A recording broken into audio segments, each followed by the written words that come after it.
We need to do more of that. I'm sure we'll come to that discussion later. But specifically skilling in schools, I absolutely agree with Wendy. Now we need to look to the secondary school level, maybe even the primary school level.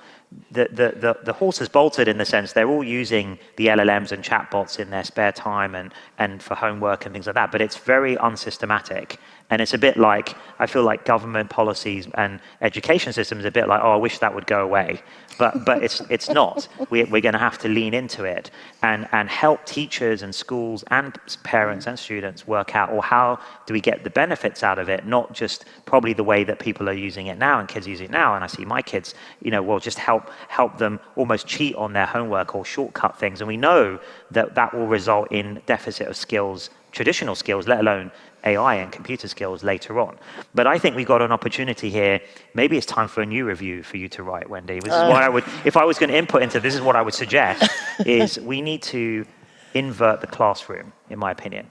So I would lean into, this is what I would do if I was in charge of education. I would say school should be about people skills, projects, entrepreneurialism, creativity, judgment, all the things that you might expect the skills to be important in 5-10 years time when AGI has arrived. And I know we're going to debate about AGI, but even just extrapolation of today's AI, there'll be things AI can do well, and then there'll be things that will need human judgment, taste, all of these things. But these are not taught in schools today. Well, and no teacher training.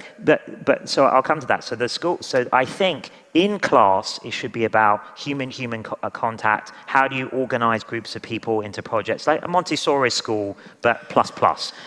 Or maybe you get at like Oxbridge and places like these sort of, the top universities, these kind of individual supervisions, right? But you bring that into the classroom.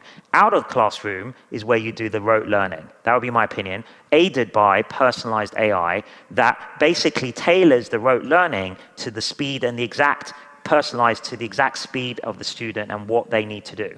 It's crazy that we do a one-size-fits-all in class anyway on rote learning. It doesn't work, because you have to cater to the average. What about the kids that are behind or the kids that are ahead?